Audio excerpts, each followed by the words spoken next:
អ្នកខ្ញុំDan Tria សូមជម្រាបសួរមិត្តអ្នកនិយមចូលចិត្តសៀវភៅសម្លេងជាភាសាខ្មែរទាំងអស់គ្នាពេលនេះនាងខ្ញុំនឹងបន្តនៅការអានសៀវភៅ Bill Gates The Road Ahead ផ្លូវឆ្ពោះទៅមុខជំពូកទី 8 សូមគោរពអញ្ជើញជំពូកទី 8 មូលធនរីកចម្រើនតាមរលកធាតុអាកាសនៅក្នុងសៀវភៅ Wealth of Nations បោះពុម្ពផ្សាយនៅឆ្នាំ 1776 ដោយលោក Adam Smith បានផ្ដល់ជាឧទាហរណ៍បោះក្បាយថាអ្នកលក់ផលិតផលយល់អារម្មណ៍អ្នកទិញបានច្បាស់លាស់អ្នកលក់និងអ្នកទិញមានទំនាក់ទំនងតាមរយៈការដោះដូរផលិតផលជាការពិតណាស់ខ្ញុំមិនទាន់បានឆ្លើយតបរាល់តម្រូវការដល់អតិថិជនឡើយពីព្រោះអ្នកលក់ប្រព័ន្ធហើយនិងអ្នកទិញមានផលវិបាកនៅឡើយសប្តាហ៍ថ្ងៃនេះអ្នកជំនួញភាគច្រើនកំពុងតែយកទ្រឹស្ដីលោក Smith មកអនុវត្តដូចជាអ្នកវិនិយោគរូបិយប័ណ្ណអ្នកលេងភាគហ៊ុនក៏ដូចជាអ្នកជំនួយមុខរបរដទៃទៀតដែរគឺត្រូវធ្វើឡើងទៅតាមសំណូមពរនៃអតិថិជនមនុស្សម្នាក់មានឱកាសដូចគ្នាហើយអ៊ីនធឺណិតក៏ត្រូវបានគេបង្កើតឲ្យពិភពលោកបានឃើញនិងដឹងទូទាំងសកលលោកប្រព័ន្ធអ៊ីនធឺណិតគឺជាទីផ្សាររបស់គ្រឿងអេឡិចត្រូនិកដ៏ធំធេងបំផុតនៅក្នុងមូលធននិយមគឺជាការបើកចំហឲ្យមនុស្សទូទាំងសកលលោកមានឱកាសបានឃើញគ្នាទៅវិញទៅមកសូម្បីតែមធ្យោបាយដោះដូរផលិតផលរវាងអ្នកលក់និងអ្នកទិញក៏ត្រូវប្រព្រឹត្តទៅតាមកញ្ចក់ទិព្វដែរគឺអ៊ីនធឺណិតរាល់ទំនិញក៏ដូចជាផលិតផលល្បីៗត្រូវបានម្ចាស់ក្រុមហ៊ុនបង្កើតគេហទំព័រដើម្បីផ្សព្វផ្សាយលក់ដុំនិងលក់រាយអ្នកទិញផលិតផលទាំងអស់នៅលើសកលលោកអាចបើកមើលឃើញយ៉ាងស្វ័យប្រវត្តិសូមលើកជាឧទាហរណ៍លោកត្រូវការទិញរថយន្ត Camry ស៊េរី 2010 របស់ក្រុមហ៊ុន Toyota ប្រទេសជប៉ុនលោកអ្នកអាចចូលទៅកាន់គេហទំព័រហើយទទួលយកព័ត៌មានជាច្រើនអំពីក្រុមពីរថយន្តបើកាលណាលោកអ្នកមានអ៊ីនធឺណិតនៅក្នុងផ្ទះលោកអ្នកច្បាស់ជាមានឱកាសទទួលបាននូវដំណឹងជាច្រើនដូចជាសារព័ត៌មានដែលនិយាយហេតុការណ៍លើសកលលោកតាមហេតុការណ៍កាលពីមុនផលិតផលរបស់ប្រទេសនីមួយៗមិនសូវជាមានឱកាសនាំចេញទៅក្រៅបណ្ដាលមកពីមូលហេតុខ្វះមធ្យោបាយផ្សព្វផ្សាយឲ្យពិភពលោកបានដឹងតែក្រោយមកវិស័យព័ត៌មានវិទ្យាក៏មានការរីកចម្រើនហួសពីការស្មានជាហេតុនាំឲ្យផលិតផលនៃប្រទេសនីមួយៗមានឱកាសស្វែងរកទីផ្សារដោយខ្លួនឯងបានច្រើននិយាយទៅអ្នកវិនិយោគដ៏ច្រើនលើសលប់គឺគេនិយមព័ត៌មានខ្លាំងណាស់យ៉ាងណាមិញអតិថិជនក៏ដូចគ្នាគេមិនសូវជាមានឱកាសចេញទៅរកទិញដោយផ្ទាល់ទេគេចូលទៅគេហទំព័រហើយពិនិត្យតម្លៃនិងគុណភាពជាដើមហើយឲ្យក្រុមហ៊ុនដឹកផលិតផលនោះទៅតែម្ដងនៅតាមបណ្ដាគ្រួសារនីមួយៗមានអ៊ីនធឺណិតដូចជាមានទីផ្សារជាស្រេចហើយអ្នកលក់គេបានដាក់តម្លៃជាស្រេចដែរចំពោះអ្នកលក់ផលិតផលដែលប្រើប្រាស់មធ្យោបាយដ៏ទំនើបហើយនឹងទទួលបាននូវការគាំទ្រពីអ្នកទិញយ៉ាងច្រើននៅប្រទេសកម្ពុជាយើងបើទោះបីជាអ៊ីនធឺណិតទៅតែកើតមានប៉ុន្តែគេក៏មានការយល់ដឹងច្រើនហើយនៅទីក្រុងភ្នំពេញទីផ្សារអ៊ីនធឺណិតដ៏ល្បីល្បាញដែរ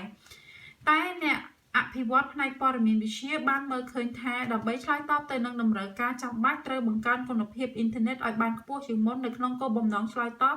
ជាមួយនឹងសកលលោកចំពោះការបង្ហាញផលិតផលហេតុផលខាងលើជាហេតុនាំឲ្យអ្នកលក់រាយនិងអ្នកទិញផលិតផលយកទៅប្រើប្រាស់នោះមានការព្រួយបារម្ភទៅវិញពីព្រោះការវិវត្តលឿនពេកក៏ជាសេចក្តីព្រួយបារម្ភដែរដោយអ្នកលក់រាយមិនបានផលចំណេញព្រោះអតិថិជនគេគិតទៅដល់ហាងធំតែម្ដងតាមរយៈការទទួលនៅព័ត៌មានសពបែបយ៉ាងពីគេហទំព័រដែលរៀបចំដោយក្រុមហ៊ុនក៏ដូចជាសាខាធំតែម្ដងតែអ្នកឯកទេសផ្នែកព័ត៌មានវិទ្យាបានមើលឃើញថាអ៊ីនធឺណិតមិនទាន់ធានាបានទាំងស្រុងនៅឡើយលើការលក់ផលិតផលក៏ដូចជាផលិតផលខ្លះវាតូចតាចហើយអ្នកទទួលព័ត៌មានក៏មិនសូវជាល្អិតល្អន់នៅឡើយដែរព្រោះបញ្ជីមុខទំនិញដែលគេបង្ហាញជារូបភាពនោះក៏មិនសូវជាច្បាស់គួរឲ្យជឿជាក់ដែរផលិតផលទាំងអស់នោះវាមិនអាស្រ័យទៅលើគេហទំព័រពេកទេវាបញ្ជាក់ឲ្យដឹងថាវាមិនទាន់ឥតខ្ចោះនៅឡើយដែរសប្តាហ៍ថ្ងៃនេះម្ចាស់ផលិតផលទាំងអស់ប្រឹងប្រែងធ្វើអាជីវកម្មនៅលើអ៊ីនធឺណិតយ៉ាងព្រិលភ្នែកដែលគេចាត់ទុកថាប្រព័ន្ធអេឡិចត្រូនិកកំពុងតែឈានមុខសូម្បីតែនៅក្នុងកម្មវិធីទូរទស្សន៍ក៏មានការផ្សព្វផ្សាយផលិតផលដែរនិយាយទៅអ្នកធ្វើពាណិជ្ជកម្ម បានប្រើសិលវិធីតាក់ទាញអតិថិជនគ្រប់មធ្យោបាយដែលគេគិតថារមែងទទួលបាននូវផលប្រយោជន៍ការផ្សព្វផ្សាយពាណិជ្ជកម្មនៅលើកញ្ចក់ទូរទស្សន៍ពិតជាមានសក្តានុពលតាក់ទាញមនុស្សបានច្រើនចំពោះមធ្យោបាយផ្សេងដូចជាកាសែតទស្សនាវដ្តីជាការបន្ទាប់បន្សំទេតែបើសិនជាធ្វើនៅលើអ៊ីនធឺណិតវិញវាកាន់តែក្បោះក្បាយនិងកាន់តែល្អិតល្អន់ច្បាស់លាស់ដូចជាផលិតផលខ្លះគេធ្វើឈុតវីដេអូផ្សាយនៅលើគេហទំព័រគេអាចពិនិត្យហើយពិនិត្យទៀតវាកាន់តែងាយស្រួលឡើងប្រព័ន្ធអ៊ីនធឺណិតឬភាសាទំនើបដែលទម្លាប់និយាយដែលទម្លាប់ឲ្យនិយមន័យថាព័ត៌មានវិទ្យានោះគេគឺវាហាក់បីដូចជាមានឥទ្ធិពលទៅលើមនុស្សសារគ្រប់លំដាប់ថ្នាក់សូម្បីអ្នកដែលគ្មានជំនាញកាន់កុំព្យូទ័រសោះក៏ឲ្យតម្លៃទៅលើអ្នកមានសមត្ថភាពចេះឆែកឆេរអ៊ីនធឺណិតដែរអ្នកធ្វើពាណិជ្ជកម្មបានយល់ច្បាស់ណាស់ថាប្រព័ន្ធអ៊ីនធឺណិតគឺជាមធ្យោបាយឲ្យដឹងនៅការរិះគន់យ៉ាងលឿនរហ័សសម្បូរបែបមុនពេលកញ្ចក់ទឹកកើតអ្នកធ្វើពាណិជ្ជកម្មទាំងអស់ទទួលបាននូវការរិះគន់តិចតួចណាស់ដូច្នេះមធ្យោបាយកែលម្អក៏មានតិចដែរអ្នកលេងភាគហ៊ុនចូលចិត្តអាហារកញ្ចក់ទឹកណាស់បើកាលណាគេបានទៅអង្គុយពីមុខអេក្រង់កុំព្យូទ័រគេទទួលដំណឹងទីផ្សារភាគហ៊ុនឡើងឬចុះបានរហ័សទាន់ចិត្តទីផ្សារភាគហ៊ុនគឺជាទីផ្សារមូលធនកើតមាននៅក្រោយគេបំផុតវាបដិសន្ធិឡើងដំណើរគ្នានៃការរីកចម្រើនផ្នែកព័ត៌មានវិទ្យានិយាយទៅ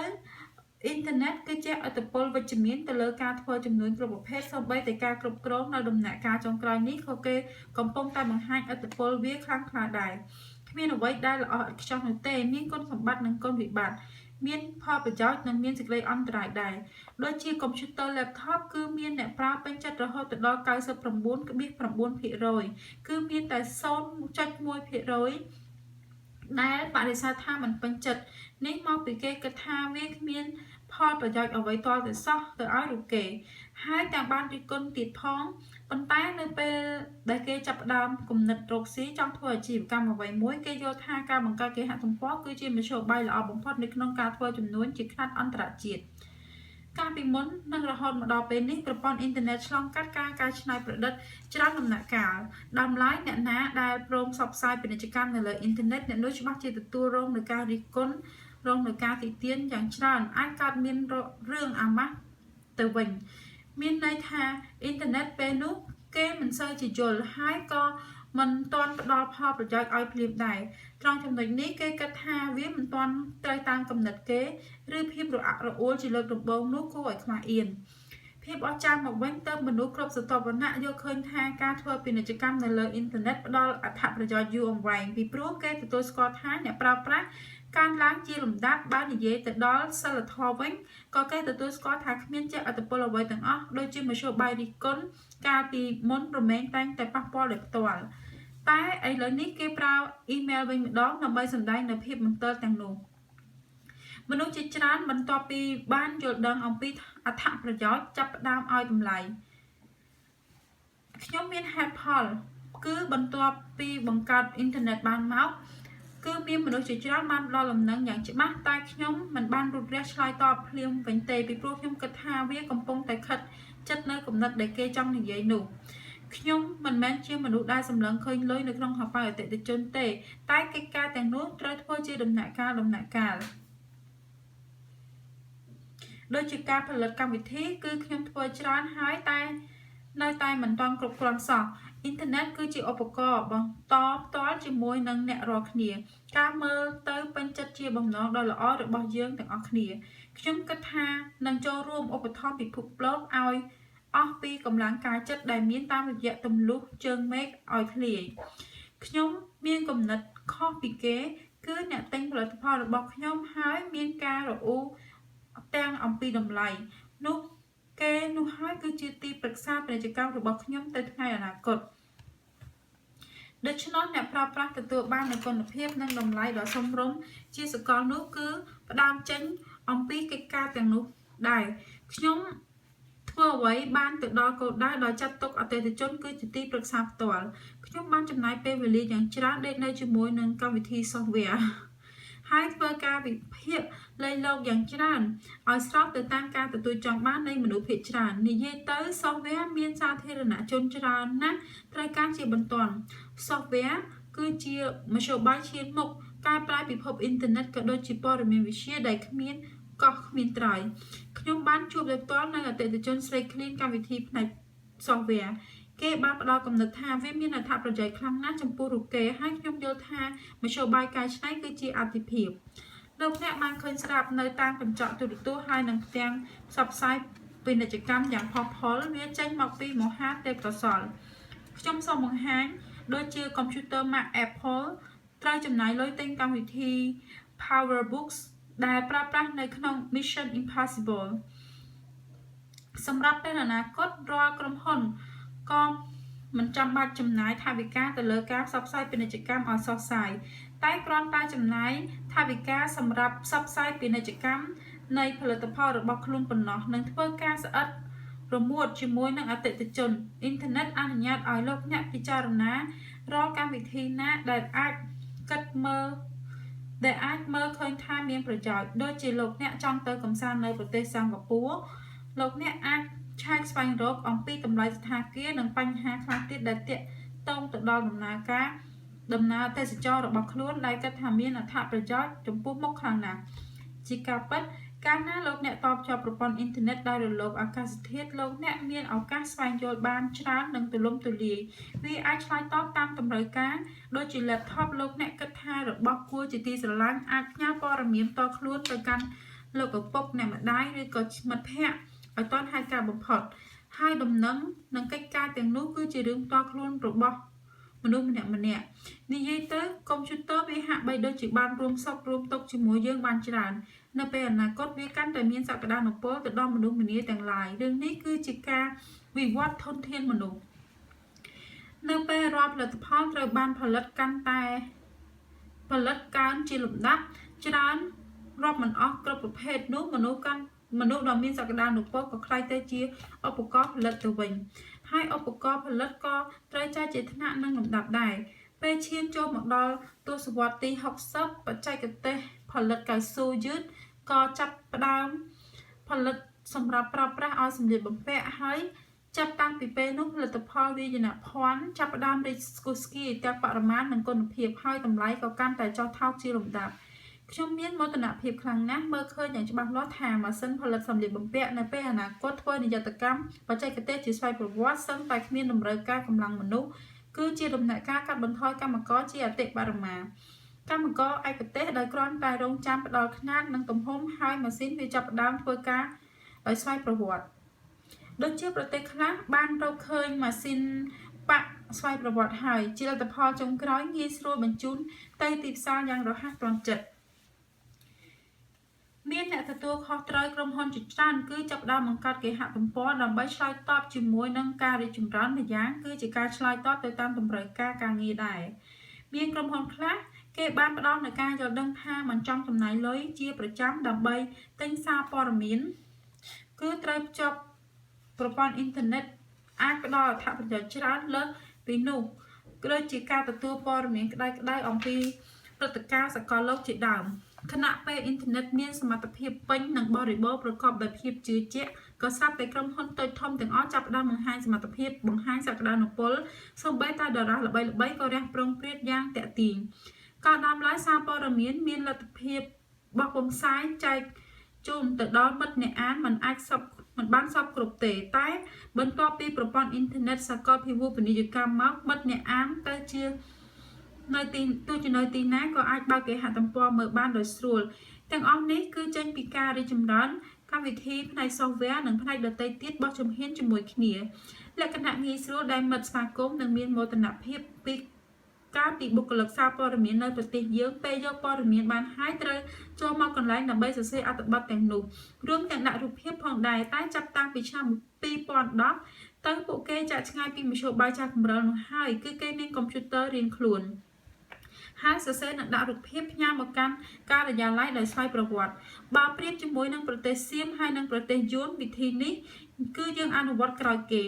យើងខ្ញុំគឺជាអ្នកបកប្រែសៀវភៅក៏ជាអ្នកសារព័ត៌មានមួយរូបនឹងគេដែរធ្លាប់មានការលំបាករឿងនេះ ពេលខ្លះព័ត៌មាននៅតាមបណ្ដាខេត្តល្អតែទីបំផុតបែរជាយឺតទៅវិញប្រទេសមូលធននិយម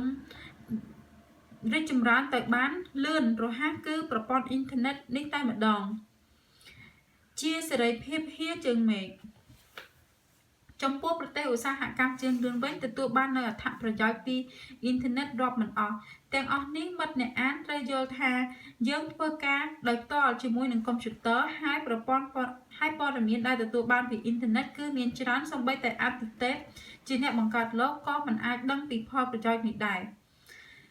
ខណៈពេលអ៊ីនធឺណិតនិងទូរស័ព្ទចល័តវិញបញ្ចូលកម្មវិធីតែមួយដំណឹងឬការហៅថាការទំនាក់ទំនងនោះវាកាន់តែងាយស្រួលមើលទៅពិភពលោកដែលជាយន្តហោះរាប់សិបម៉ោងបែរជាធ្វើការទំនាក់ទំនងគ្នាបានយ៉ាងស្រួលជាជំហាន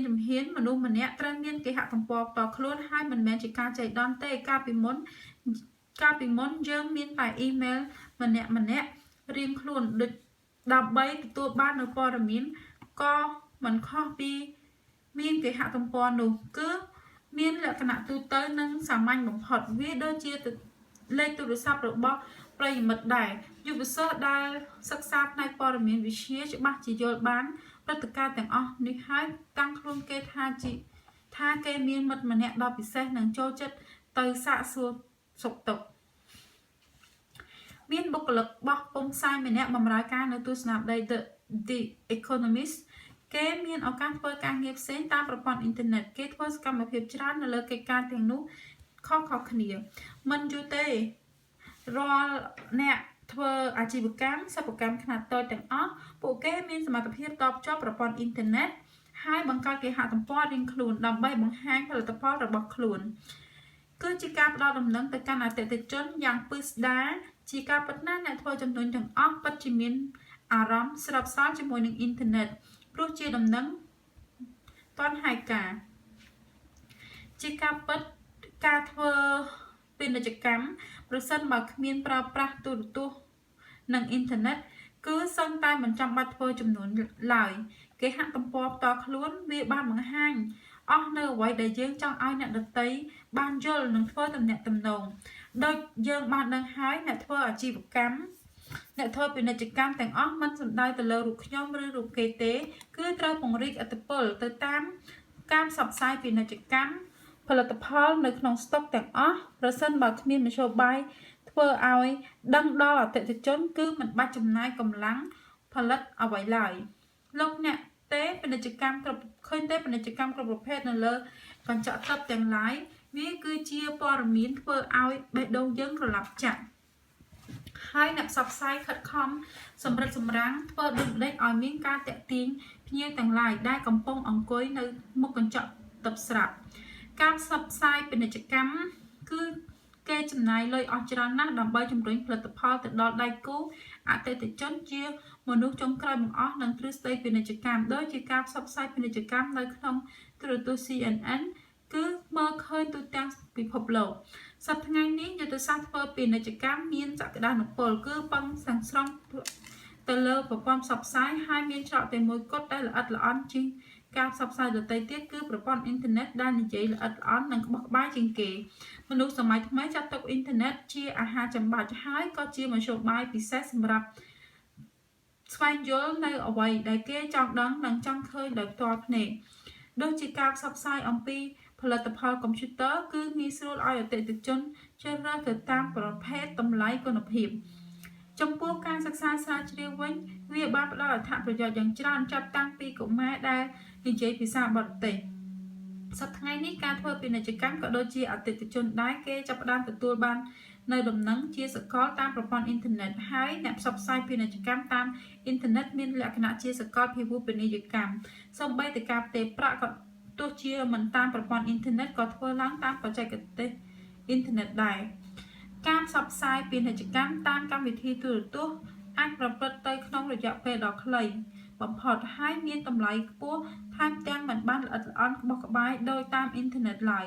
ដូចជាក្រុមហ៊ុន Toyota គេផ្សព្វផ្សាយពីរថយន្តគេបានសរសេរខ្លឹមសារនិងរូបភាពថែមទាំងមានការធានាអះអាងផ្សេង ម្យ៉ាងគេបានដាក់តម្លៃជាស្រេចសង្ឃឹមថាពេលអនាគតដ៏ខ្លីនេះអ្នកលក់និងអ្នកទិញត្រូវទំនាក់ទំនងគ្នាបានដោយស្វ័យប្រវត្តិទីក្រុងទាំងអស់នៅសហរដ្ឋអាមេរិកមានភ្នាក់ងារក្រុមហ៊ុនផ្សព្វផ្សាយតាមប្រព័ន្ធអ៊ីនធឺណិតតែសេវានេះដូចជាមិនជាខ្លាំងក្លាពេកទេតែក៏មិនអាចទាក់ទាញបានរវាងអ្នកលក់និងអ្នកទិញតែក្រោយមកមានការប្រែប្រួលជាហេតុនាំឲ្យមានការនិយមចូលចិត្តទៅវិញរវាងអ្នកលក់និងអ្នកទិញរំលងបាន2 ឬ 3 ឆ្នាំមកក៏ស្រាប់តែមានការទាក់ទាញទៅវិញហើយចាប់តាំងពីពេលនោះមកក៏កាន់តែមានប្រជាប្រិយភាពជាងមុនរវាងអ្នកផ្សព្វផ្សាយក៏មានឱកាសរីឯអ្នកផលិតផលក៏បានទៅដល់គោលដៅជាក់លាក់និយាយមកទល់ពេលនេះអ្នកធ្វើពាណិជ្ជកម្មលើសកលលោកទាំងអស់មានជំរើសអ្វីក្រៅពីផ្សព្វផ្សាយពាណិជ្ជកម្មលើអ៊ីនធឺណិតឡើយព័ត៌មានវាល្អិតល្អន់និងមានភាពទាក់ទាញលោកអ្នកអាចប្រើប្រាស់ផ្នែក software ដើម្បីឲ្យវារក្សាបាននូវខ្លឹមសារទាំងនោះមធ្យោបាយផ្សេងឥឡូវនេះសូម្បីតែតាមអ៊ីមែលក៏ងាយស្រួលខ្លាំងណាស់ដែរវាអាចមានលទ្ធភាពផ្សព្វផ្សាយបានដូចគ្នាតែមិនទាន់ទូលំទូលាយហើយចាប់តាំងពីពេលនេះតទៅមនុស្សជាច្រើនក៏ចាប់អារម្មណ៍ដែរអ្នកផ្សព្វផ្សាយពាណិជ្ជកម្មច្បាស់ជាទទួលបាននូវការទាក់ទាញពីព្រោះការបើកមើលអ៊ីនធឺណិតកាន់តែចំណាយលុយកាន់តែតិចទៅជាលំដាប់ពេលនេះដំណឹងរាល់ហេតុការណ៍ទាំងអស់នៅលើប្រព័ន្ធអ៊ីនធឺណិតរបស់អ្នកមនុស្សម្នាទាំងអស់កាន់តែមានការចាប់អារម្មណ៍ម្យ៉ាងវិញទៀតសោតគេកាន់តែទទួលបាននូវបទពិសោធន៍យ៉ាងក្រាស់ក្រែលដើម្បីឆែកឲ្យរហ័សទាន់ចិត្តហើយបានឃើញភ្លាមតែម្ដងនៅប្រទេសអាមេរិកនៅក្នុងគ្រួសារមួយត្រូវចំណាយលុយពី$20ដើម្បីតភ្ជាប់ទូរទស្សន៍ខ្សែកាបដែលមានការផ្សព្វផ្សាយពាណិជ្ជកម្មច្រើនជាប្រភេទពាណិជ្ជកម្មដែលត្រូវផ្សាយជាញឹកញាប់ហើយសម្លេងវិទ្យុក៏ច្រើនដែរការផ្សព្វផ្សាយមានច្រើនតែគេមិនអាចចាំអស់នៅលើការផ្សព្វផ្សាយទាំងនោះដែរខណៈពេលដែលអ៊ីនធឺណិតមានការរីកចម្រើនរាល់កិច្ចសន្យាទិញដូរគេអាចធ្វើកិច្ចសន្យារវាងអ្នកលក់និងអ្នកទិញតាមប្រព័ន្ធអ៊ីនធឺណិតមានកិច្ចការខ្លះទៀតគេអាចធ្វើតាមវិធីនេះងាយណាស់កាលពីមុនកិច្ចសន្យាត្រូវបានផ្ញើតាមប្រៃសណីទៅវិញទៅមកជាមធ្យោបាយដោះដូរបន្ទាប់មកនៅអ៊ីនធឺណិតមានចម្រៀងពីរោះយើងអាច download និង save ដាក់នៅក្នុង CD ឬក៏ flash មានការងារច្រើនដែលអាចទាញចេញពីអ៊ីនធឺណិតដូចជាកម្មវិធីកុំព្យូទ័រជាដើមក៏កាន់តែងាយស្រួលខ្លាំងណាស់សប្តាហ៍ថ្ងៃនេះមានអានិពន្ធល្បីៗចាប់ផ្ដើមផ្សាយអត្ថបទរបស់ខ្លួនគេនៅលើគេហទំព័រប្រិយមិត្តមិនចាំបាច់ជិះរថយន្តទៅទិញសៀវភៅឬក៏ប្រើប្រាស់មធ្យោបាយផ្សេងគេអាចផ្ញើឬក៏ download ឲ្យអស់លុយតិចទៀតព្រានព្រៃចូលទៅក្នុងព្រៃជ្រៅដើម្បីប្រមាណសត្វអ្នកសិក្សាស្រាវជ្រាវចូលទៅកាន់គេហទំព័រដើម្បីស្វែងរកឯកសារដែលខ្លួនចង់បានសប្តាហ៍ថ្ងៃនេះគឺតាមរយៈការស្រាវជ្រាវទាំងនោះគេទទួលបាននូវចំណេះដឹងយ៉ាងច្រើននៅលើប្រព័ន្ធអ៊ីនធឺណិតអន្តរកម្មដូចជាទ្វារច្រកធំអាចងាយនឹងចេញចូលដូចជាការផ្ញើសៀវភៅមួយក្បាលមានច្រើនទំព័រខ្សែភាពយន្តខ្នាតវែងជាច្រើនគេអាចផ្ញើបានតាមរយៈកម្មវិធីដែលមានកាលពីមុនការផ្ញើនេះត្រូវចំណាយពេលវេលាអស់ច្រើនប័ណ្ណចម្រៀងក៏ដូចជាខ្សែភាពយន្តដែរគឺទិញនៅទីផ្សារមានតម្លៃ$30ហើយមើលរយៈពេលមួយអាទិត្យឬក៏ទៅដល់2អាទិត្យតែក្រោយមកតម្លៃនេះក៏ត្រូវចុះថោកប្រសិនបើ download ចេញពីអ៊ីនធឺណិតវិញវាអស់តិចណាស់ហើយម្យ៉ាងគ្មានឌីសនៅក្នុងផ្ទះនាំឲ្យចង្អៀតនាំមកនៅគ្រឿងសៅហ្មងមានមធ្យោបាយងាយទៀតដូចជាលោកអ្នកត្រូវខ្ចីកម្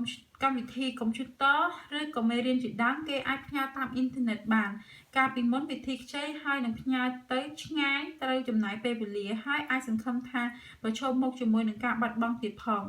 នៅប្រទេសអាមេរិកការខ្ចីកម្មវិធី software ចាត់ទុកជាបទល្មើសមួយ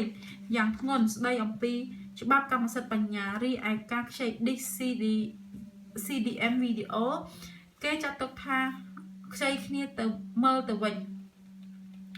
ខ្ញុំមានហេតុផលត្រឹមត្រូវអំពីការខ្ចីនេះដូចជាអ្នកលក់កម្មសិទ្ធិបញ្ញាទៅឲ្យម្ចាស់អាជីវកម្មណាមួយគឺត្រូវឃ្លាំមើលទាំងអស់គ្នាហើយច្បាប់កម្មសិទ្ធិបញ្ញាមានច្បាប់ថ្មីទាំងច្បាប់ចាស់គឺមិនខុសប្លែកពីគ្នាលើការវិនិច្ឆ័យទោសមានកម្មវិធីជាច្រើនដែលខ្ញុំបានធ្វើឲ្យមនុស្សជាច្រើនជាទស្សនិកជនរបស់ខ្ញុំមានការរំជួលអារម្មណ៍ ទាំងផ្ទាល់ទាំងប្រយោលសកម្មភាពទាំងនេះគឺជាទីផ្សារមួយដែរអ្នកទស្សនាតាមព័ត៌មានអេឡិចត្រូនិកមានភាគច្រើនបានបញ្ចេញកំហឹងជាមួយនឹងមជ្ឈដ្ឋានអេឡិចត្រូនិកមានមេធាវីនៅទីប្រជុំតូចមួយបានថ្លែងថាលោកចង់ឲ្យច្បាប់ជាច្រើនបានផ្សព្វផ្សាយតាមរយៈប្រព័ន្ធអ៊ីនធឺណិតមានដំណឹងផ្សព្វផ្សាយតាមអ៊ីនធឺណិតជាច្រើនបែរជាបង្កើតនៅសភាពតានតឹងមកវិញថាវាជាឯកទេសរបស់អ្នកបង្កើតវាឡើងនិងវាជាសិទ្ធិជ្រើសរើសខ្ញុំនៅចាំថាសម្ដីមេធាវីដែលនិយាយនៅពេលនោះគឺច្រាស់ទិសជាមួយនឹងហ្វូងមនុស្សនៅទីប្រជុំជនមានចម្ងល់ខ្ញុំបានឆ្លើយតបទៅតាមប្រព័ន្ធអ៊ីនធឺណិតឬជាការផ្ញើសារឬនៅក្នុងកម្មវិធីទូរទស្សន៍ដែលមានរយៈពេល15នាទីព្រោះធ្វើដំណើរទៅដល់ទីប្រជុំជនវាមានចម្រងចម្រាស់នោះវាឆ្ងាយពេកខ្ញុំត្រូវចំណាយពេលកាន់ចង្កូតរថយន្តជាច្រើនម៉ោងទៅដល់ខ្ញុំមានវិធីរបស់ខ្ញុំដែលធ្លាប់បានពិសោធន៍រួចមកកន្លងមកហើយការឡើងឆ្លើយចម្ងល់ឬដោះស្រាយបញ្ហាមួយគឺភាគច្រើនធ្វើនៅក្នុងកម្មវិធីទូរទស្សន៍គិតថាមានប្រសិទ្ធភាពខ្ពស់ជៀសវាងការធ្វើដំណើរដោយរថយន្តទៅទាំងអស់គ្នានិងម្យ៉ាងគ្មានទីតាំងសម្រាប់មនុស្សដែលចូលរួមមកផងខណៈពេលដែលខ្ញុំនិយាយគឺខ្លឹមសារទាំងនោះក៏ត្រូវផ្សព្វផ្សាយនៅក្នុងគេហទំព័រដែរដោយប្រិយមិត្តគ្មានឱកាសមើលកម្មវិធីទូរទស្សន៍ទាន់ហេតុការណ៍គេអាចបើកគេហទំព័រមើលបានបើយោងតាមបទពិសោធន៍ឲ្យដឹងថាឧស្សាហ៍ទេសចរ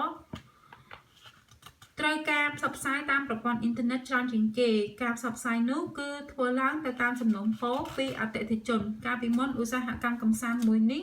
មិនសូវជាមានប្រជាប្រិយភាពទេតែចាប់តាំងពីរលកធាតុអាកាសថ្មីមកក៏ស្រាប់តែវិស័យនេះមានការជឿនលឿនជាងមុនឆ្ងាយណាស់សារព័ត៌មាន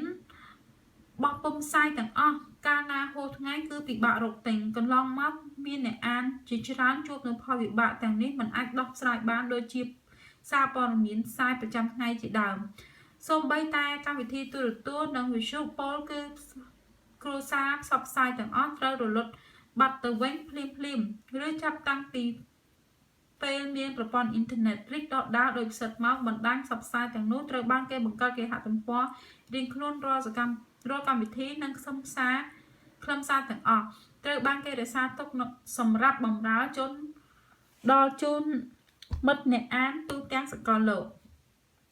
ធនាគារទាំងអស់ក៏ជាគោលដៅសំខាន់នៅក្នុង technology កុំព្យូទ័រនិងអ៊ីនធឺណិតដែរនៅគ្រប់ធនាគារទាំងអស់គេបានបំពាក់បច្ចេកវិទ្យាព័ត៌មានវិទ្យាដ៏ទំនើបធនាគារបានប្រែប្រួលលឿនក៏អាស្រ័យនៃការវិវត្តនៅផ្នែក software ដែរនៅលើពិភពលោកសប្តាហ៍ថ្ងៃនេះគេទទួលស្គាល់ថាធនាគាររស់រានមានជីវិតទៅបានដោយសារវិទ្យាសាស្ត្រព័ត៌មានវិទ្យាការទុកដាក់ប្រកាសជាមធ្យោបាយឈានទៅមុខកាលណាយើងផ្ញើលុយនៅក្នុងធនាគារយើងបើកលុយសម្រាប់ចាយនៅប្រទេសណាក៏បាននៅពេលអនាគតធនាគារត្រូវប្រឈមជាមួយនឹងតម្លៃធនាគារមិនអាចធ្វើសកម្មភាពដោយឯករាជ្យដោយការពីមុនទៀតឡើយហើយធ្វើសកម្មភាពជាច្រើនទៅតាមអ៊ីនធឺណិតជាការពិតបណ្ដាញអ៊ីនធឺណិតមានសក្តានុពលខ្លាំងមកលើធនាគារគឺធនាគារណាគ្មានមធ្យោបាយលំហូរទឹកប្រាក់តាមប្រព័ន្ធអ៊ីនធឺណិតគឺមិនមែនជាធនាគារនោះទេបច្ចេកវិទ្យា software បានបង្កើតឲ្យចេញជាគេហទំព័រនៅលើអេក្រង់កុំព្យូទ័រគឺធ្វើឲ្យមានភាពជឿជាក់វាអាចបញ្ចូលទិន្នន័យ marketing និងរក្សាវាទុកនៅក្នុងនោះបាននិយាយទៅឯកសារជាច្រើនត្រូវបានគេផ្ញើទុកដូចជាអ្នកប្រើ laptop ជាដើមគេមាន email សម្រាប់ទុកដាក់ឯកសារទាំងនោះគេអាចបើកមើលមកវិញយ៉ាងរហ័សទាន់ចិត្តចំពោះអតិថិជនហើយនឹងបណ្ដាអ្នកបម្រើការនៅក្នុងធនាគារគឺជាក្រុមមនុស្សនៅដោយផ្ទាល់ជាមួយនឹង software ពីព្រោះលុយកាក់ដែលខ្លួនបានដាក់បញ្ចូលទៅក្នុងធនាគារហើយខ្លួនគ្រាន់តែដឹងចំនួនគេមិនអាចគណនាបានថាក្នុងមួយនាទីមានអតិថិជនប្រមាណអ្នកដាក់ប្រាក់នៅក្នុងធនាគារនិងមានប្រមាណអ្នកដកប្រាក់ចេញពីធនាគារទេចលនានេះកំពុងតែសមតាជារៀងរាល់ថ្ងៃ